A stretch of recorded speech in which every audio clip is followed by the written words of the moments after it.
Добрый день. После некоторого перерыва мы опять выходим в эфир. Передача «Битый час». Сегодня мы ее хотим посвятить, наверное, самому важному аспекту нашей жизни, общественной, государственной. Это забота о детях, о подрастающем поколении. И у нас гость сегодня Мактина Джинджоли, уполномоченный по правам ребенка. Правильно я назвал? В Республике Абхазия. Вот, у нас сегодня тоже информационный повод такой интересный. При уполномоченном, то есть при вашей структуре создан общественный совет. Зачем это и кто туда вошел? Вот вкратце можете нам рассказать? Да, конечно.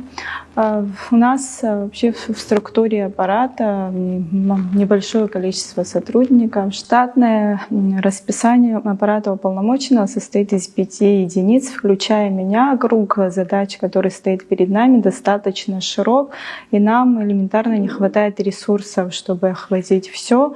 И для того, чтобы усилить деятельность, работу аппарата, у меня возникла идея создать общественный совет при аппарате уполномоченного. Вот 16 января я выпустила приказ о создании общественного совета. Наши юристы начали сразу разрабатывать нормативно-правовую базу, необходимую для создания аппарата. 1 февраля уже был создан общественный совет при аппарате уполномоченного. Также первая встреча общественного совета состоялась тоже 1 февраля. Кто вошел туда? Значит, председателем совета согласилась стать Инна Нуриевна Барчан. Это член правления Московской абхазской диаспоры, человек с активной гражданской позицией, неравнодушный человек. Я очень рада, что она согласилась возглавить совет. В сам совет вошли представители гражданского общества из различных сфер, из здравоохранения, образования, психологи, люди, которые разбираются в вопросах образования, 8 членов, активных членов Совета.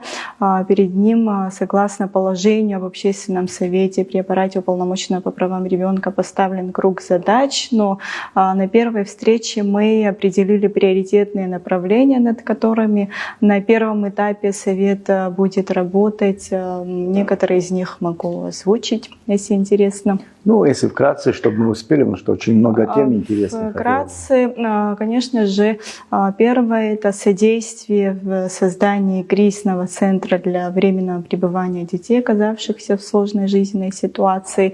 Очень важный вопрос — создания горячей линии для подростков, которые оказались в опасной ситуации, чтобы у них была возможность звонить на определенный номер, который будет отвечать круглосуточно, и правильно ориентировать их, и оказывать помощь. То есть помощь юридическую, да, юридическую, да, этот вопрос уже прорабатывается. Буквально на днях мы будем встречаться с психологами. Уже есть договоренности с представителями операторов сотовой связи Абхазии. Потом будем искать ресурсы. Я уверена, что наше государство не откажет поддержать такой важный ресурс для несовершеннолетних подростков, которые оказываются в различных сложных ситуациях. Ну, Мактина, вы до этого работали в Ашане, сейчас продолжаете работать, насколько я понимаю, в общественной организации. Да. Там круг тоже очень важный, очень серьезный, это медицинская помощь, насколько я понимаю, детям. Почему вы согласились? Я понимаю, что создание этой службы это во всех странах, наверное, существует, она, я имею в виду государственная такая служба. Вот у вас и там большая нагрузка была. Что вам дает вот эта работа? Очень хороший, интересный вопрос. Я сама часто его себе задаю, так как я взяла очень большую нагрузку на себя, помимо той, которая у меня была. Ну, если вкратце отвечать, если мы в фонде в основном работаем с последствиями, да, к нам обращаются уже тяжело больные дети, которым необходима помощь. А в аппарате я подумала, что я могу влиять системно на некоторые вещи, которые впоследствии приведут к тому, что жизнь наших детей в Абхазии, она станет в чем-то легче, безопаснее. В этом направлении работаю я, команда аппарата, а сейчас уже и общественный совет. Ну, так как вы заявили на общественном совете, и очень часто у вас, кстати говоря, сложно применить это слово «чиновник», но в хорошем смысле вы очень часто бываете и в соцсетях выступаете, и в СМИ разных. И вот такая открытость, которую демонстрируют все остальные, нам бы только мечтать. И вы часто говорите о каких-то очень большой спектр проблем. А вот какие самые важные задачи вы для себя? Мы как-то тоже говорили, это и разработка и юридическая, и фактическая, допустим, создание института патронажных семей, вот кризисного центра. Вот чуть-чуть расскажите. Самая важная задача, которую мы перед собой поставили, это, конечно же, работа в сфере опеки и попечительства. В первую очередь мы провели мониторинг именно в этой сфере, так как самый большой функционал, согласно семейному законодательству, он возложен именно на этот орган. Конечно же, есть определенные проблемы, открытые вопросы в этой сфере. Но семейный кодекс есть у нас? Да, у нас есть семейный кодекс. Он советский или все-таки в основе, или уже более такой современный? Более современный, но он требует, конечно, доработок определенных, над которыми мы тоже работаем и будем работать. Согласно семейному кодексу, очень большой функционал, задачи именно перед опекой и попечительством. У нас возникают сложности из-за отсутствия централизованного органа опеки и попечительства. Согласно нашему законодательству, опека и попечительство является местное самоуправление. Говоря прямо, это вот глава администрации каждого района, он отвечает за сферу детства, за опеку и попечительство. То есть там есть представители, штатные единицы? Есть представители, чаще всего это 1 или 2 сотрудника, а есть районы, в которых обязанности, функции опеки и попечительства возложены на сотрудника отдела образования, который помимо своей основной работы, это для него как дополнительная нагрузка. И, соответственно, весь спектр задач, который стоит перед опекой и попечительством, не может выполнить сотрудник отдела образования. И это все затрудняется тем, что у нас нет альтернативных форм устройства ребенка. Очень часто в своей работе мы и различные службы, государственные и общественные организации сталкиваются с тем, что дети оказываются в опасной для жизни и здоровья ситуации, когда решением главы администрации необходимо ребенка изъять из этой семьи хотя бы временно, чтобы обеспечить ему безопасность. Но тут возникает вопрос следующего характера: а куда взять ребенка? И каждый случай, когда мы сталкиваемся экстренно собираемся сотрудники всех служб, также приглашаем представителей общественных организаций, и каждый раз в частном порядке решаем вопросы, которые должны быть решены системно. Поэтому одно из также приоритетным направлением работы аппарата мы выбрали, конечно же, лоббирование вопроса создания государственного кризисного центра для детей, которые оказались в сложной жизненной ситуации. Также и другой альтернативной формы устройства ребенка — это вот патронатные семьи, патронатное родительство. В первом случае мы уже 2 года назад еще начали и разработали устав этого центра, проектно-сметную документацию, штатное расписание, расписали то, как согласно и российским, и международным стандартам должен работать этот центр. На сегодняшний день есть понимание со стороны правительства, но не выделено помещение. И вот мы бюджет включен в этом году? В бюджет этого года расходы на содержание центра не включены, также не выделено помещение, но этот вопрос является актуальным. И вот хотела бы сказать, что этот вопрос подняли не мы первые. До этого очень часто об этом говорил и депутат прошлого созыва Алхас Джинджули.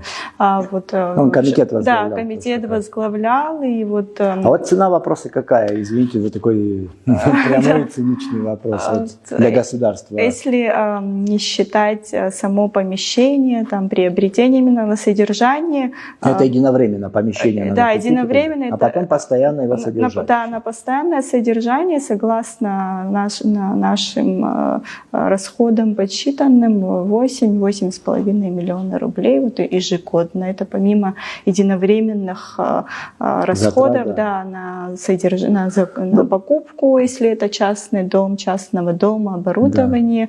Да. Но в государственном масштабе это не очень большие деньги. Тем более, думаю, это совсем небольшие деньги, особенно, учитывая важность вопроса, особенно, когда идет речь о детях несовершеннолетних, о их безопасности. Вот чтобы и зрители, мы все поняли, сколько вот в прошлом году, например, у вас таких случаев, или сколько обращений такого рода было? То есть насколько это глобальная большая проблема? Это очень актуальная тема. В общем, за годы существования аппарата уполномоченного к нам... Это 1,5 года, да, почти? Вот 2 года, да, почти как аппарат, да. Как аппарат существует.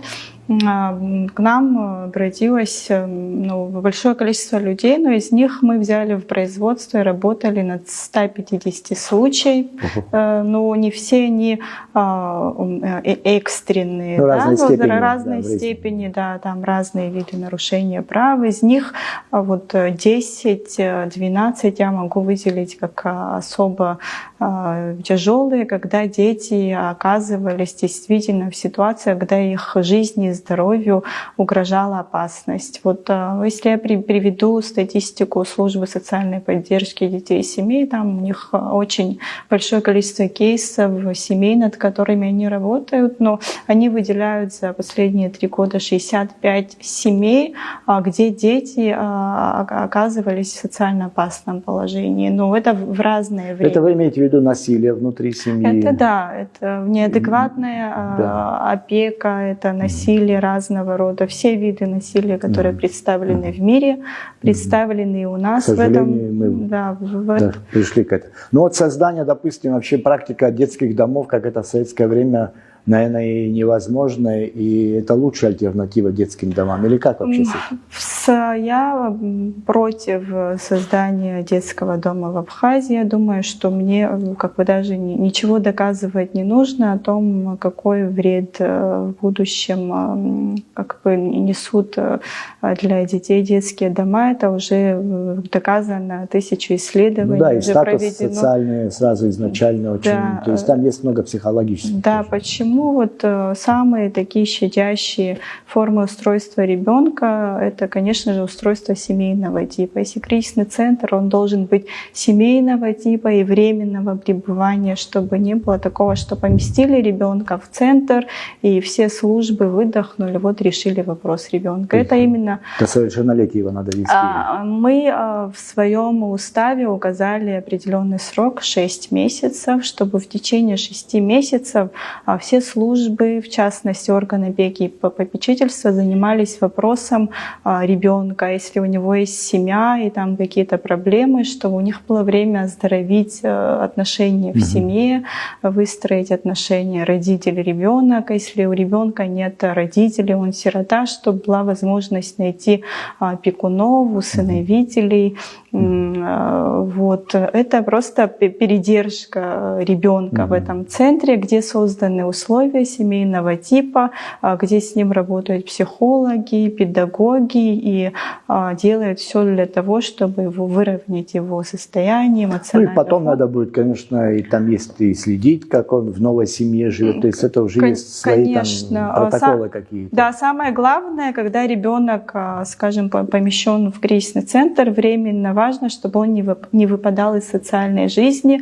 Если ребенок, скажем, в возрасте возрасте, когда ему необходимо посещать детский сад, чтобы он его посещал. Если ребенок школьного возраста, находясь в кризисном центре, он должен посещать школу. То есть он не должен выпадать из социальной жизни и чувствовать себя ущемленным. То есть восстанавливая одно право на безопасность, скажем, помещая его в центр, мы не можем нарушать его право на образование, на социализацию и прочее, прочее. Мактина, ну я как понимаю, вы не только детьми граждан Абхазии занимаетесь. У нас очень много мигрантов, у нас бывают ситуации так, и постоянно мигранты, особенно там в Средней Азии очень много, и те, которые в других стран, бывших республик СССР попадают, вы им тоже занимаетесь?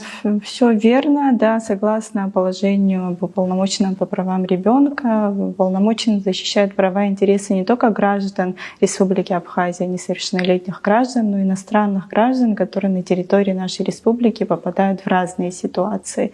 Очень немало случаев, когда иностранные граждане приезжают с несовершеннолетними сюда отдыхать либо на ПМЖ и попадают в разные ситуации, когда детям необходимо помогать. Могу привести один пример, но он больше положительный, не всегда так все положительно складывается. Вот в прошлом году была ситуация, когда гражданка Татарстана, ее поймали представители, сотрудники уголовного розыска, потому что при ней были обнаружены наркотические средства. Она была помещена в изолятор временного содержания, а с ней оказалось двое несовершеннолетних детей.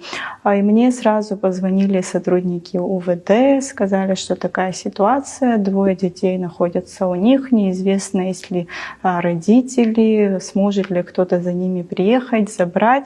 Это был, как сегодня помню, выходной день, суббота.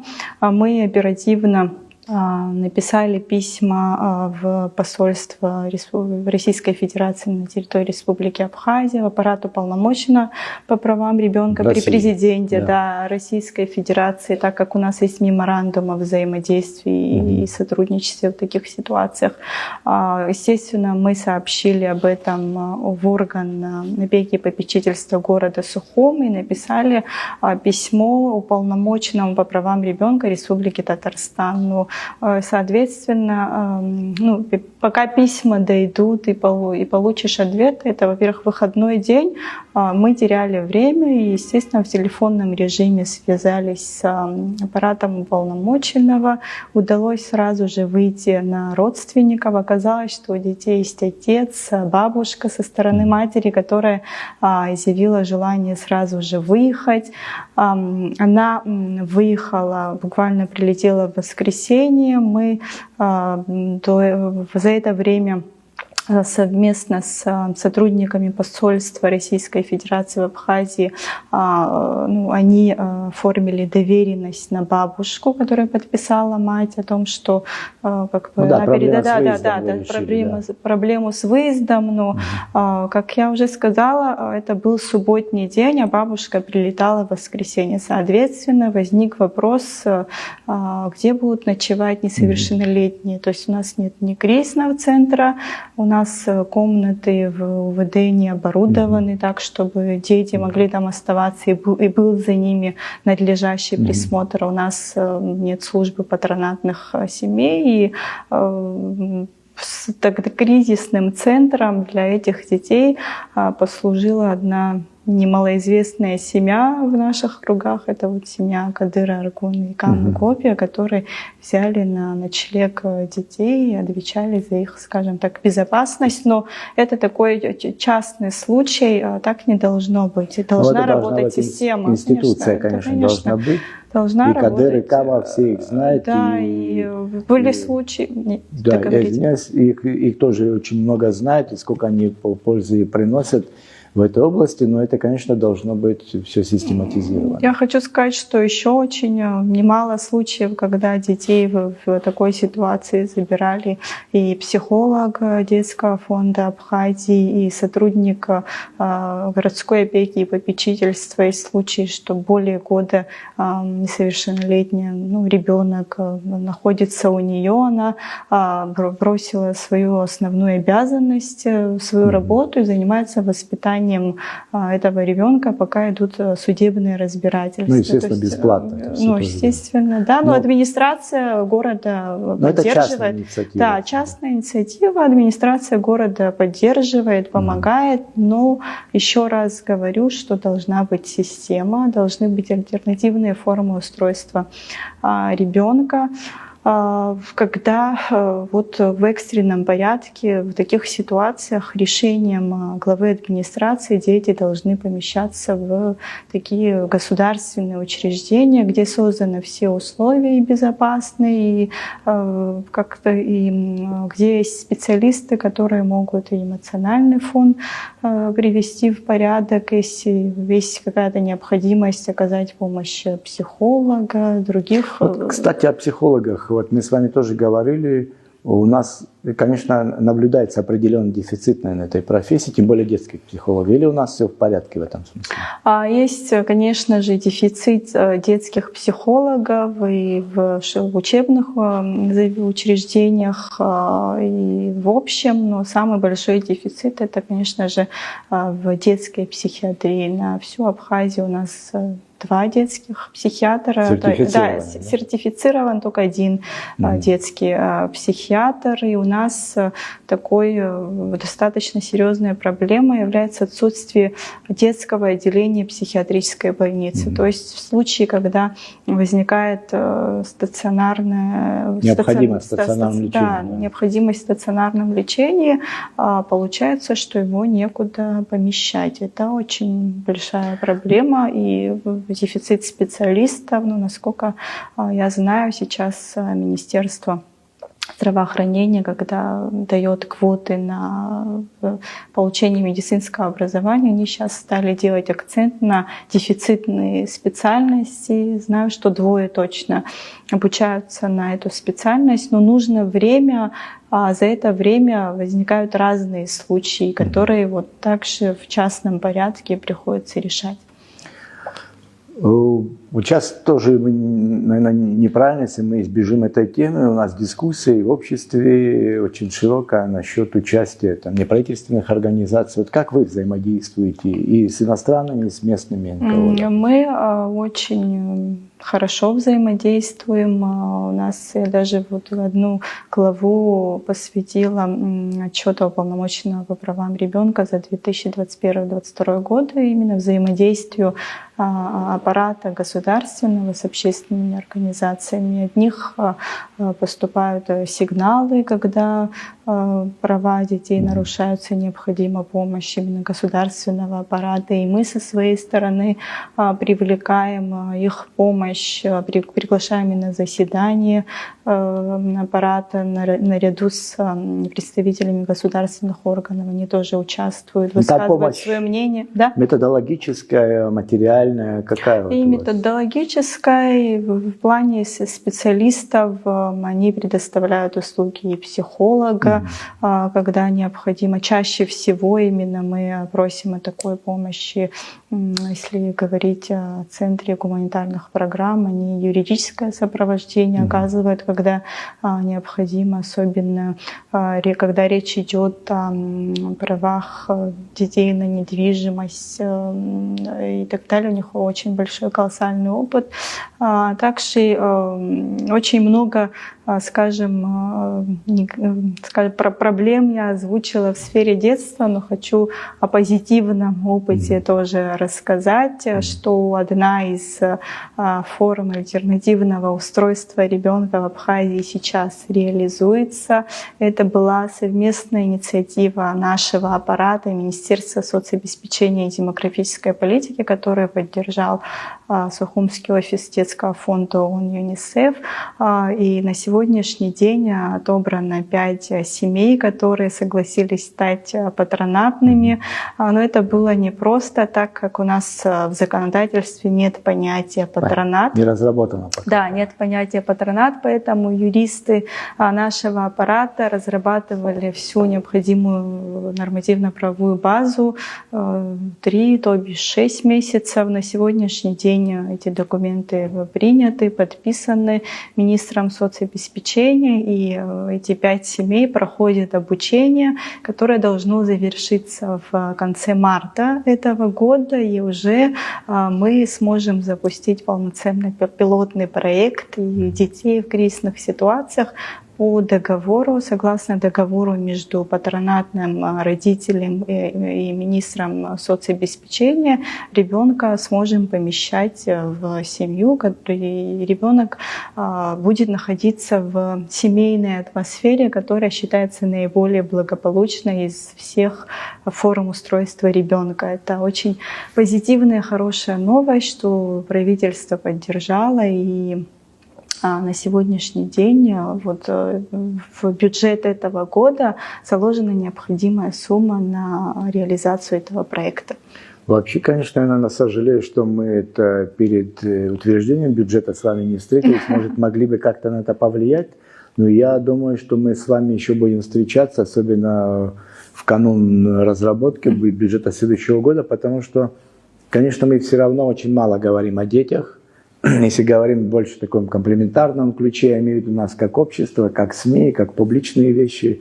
А вот таких серьезных деловых разговоров у нас мало. А это же один из признаков вообще самодостаточности государства, когда мы можем как государство вот такие ситуации, самые важные ситуации с детьми и с пожилыми, это, наверное, самые важные вещи, которые государство должно регулировать. И очень важно, чтобы это было вот, что вы еще хотели обратиться, вот у нас есть такая возможность вообще, и вот с чем вы сталкиваетесь, и вот эту обратную связь, какую вы хотели бы иметь вообще, и от людей, и от государственных структур? Так как дети — это самый уязвимый, незащищенный слой населения, хотела бы обратиться, чтобы участвовали в жизни, в обеспечении безопасности, лучшего будущего детей не только представители определенных органов, общественных организаций, но и каждый человек активно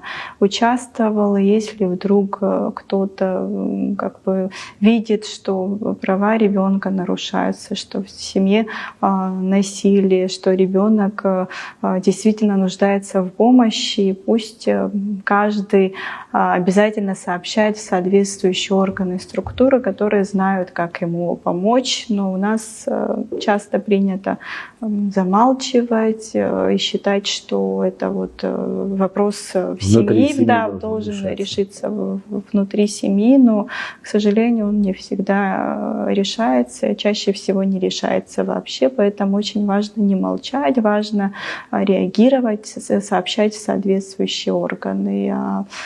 Так как я как бы представитель исполнительной власти, конечно же, поддержка моей деятельности, она есть. Об этом говорит вообще сам факт существования аппарата. Я считаю, что это вообще одно из важнейших политических инноваций за последнее время именно в сфере детства. И очень рада, что наш институт существует, что его создали, но его необходимо укреплять, поэтому я уверена, что дальнейшая поддержка со стороны государства будет, и также будет создан кризисный центр. Горячая линия. Горячая линия. Вот. Но сейчас тоже можно обращаться, и в соцсетях вы представлены, да, и электронную почту, то есть возможности до вас. Конечно, у нас есть офис в центре города, у нас есть стационарный телефон, электронная почта, страницы в социальных сетях. Мы активно даем и социальную рекламу в различных СМИ, на телевидении, поэтому можно всегда, конечно, обратиться напрямую и ко мне, и к сотрудникам, и позвонить в аппарат. В принципе, пока все так и происходит, но аппарат будет расти. Как сказать, больше, надеюсь, что в будущем будет и больше полномочий, и больше о нем будут знать. И совет появился, то есть он прирастает людьми, известными людьми, к которым тоже можно обращаться. Я вот еще, наверное, в конце хотел бы еще один аспект такой задеть. Вообще угроза детям не только в обществе, в семье может возникнуть, она и бывает и через телефон, через компьютер, в интернет-пространстве возникает. Вот были ситуации у нас там с этим небезызвестным синим китом, да, и нас это тоже задело. То есть мы в этом глобальном мире, поэтому решать эти проблемы тоже надо решать, как их решают в глобальном мире. Я думаю, вы об этом тоже там думаете. Мы вот совместно с Министерством просвещения в прошлом году вот, при их поддержке проводили семинары, выпустили, вот наш юрист работал над тем, чтобы выпустить определенные информационные материалы для родителей, детей. Мы лично ездили в школах, проводили тренинги, семинары о том, какой вред от социальных сетей по кибербезопасности, о том, какие опасные онлайн-игры бывают, как не стать жертвами этих игр, как себя обезопасить. И очень хорошая обратная связь была от детей. И мы были приятно удивлены тому, насколько осведомлены дети вообще об этих играх. Они сами уже говорили о том, что нужно делать в таких ситуациях, рассказывали примеры, как их там сверстники или из их школ, или из других школ попадали в разные ситуации, как они выпутывались из них. Вот в этом направлении работа и в этом году будет вестись, и мы совместно при поддержке Минпроса также разработали разные такие проводить семинары. Надеюсь, что и сотрудники, сейчас будем проводить переговоры с министром внутренних дел, чтобы совместно с сотрудниками подразделения по делам несовершеннолетних проводить такие вот семинары в школах. Бактияр, знаете, что я как бы уже итоги хочу подводить в нашей беседе. Мне очень понравилось, что вот есть структуры государственные, которые они не ждут чего-то, я имею в виду, пока что-то созреет где-то наверху, во власти, в парламенте, еще где-то. Они очень инициативные, вот как ваша структура. Сейчас так комплимент в лицо тоже сложно говорить, но очень хорошо, что вот вы современный государственно мыслите. И вы, и ваша структура, я надеюсь, что вот ваши все эти устремления должны и обязаны находить отклик у тех людей, от которых зависит вот полноценное функционирование и существование ваших структур. Я вот, наверное, от лица многих и родителей, и вообще общественности могу только спасибо вам сказать большое. Спасибо вашим сотрудникам. Мы всегда готовы еще раз встретиться в канун принятия бюджета обязательно, потому что мы это должны все вместе сделать. Дети – это наше будущее, и тем, кто ими занимается, надо помогать прежде всего. Вам спасибо большое за интерес к нашей работе и за неравнодушие именно к сфере детства. Спасибо. Еще раз.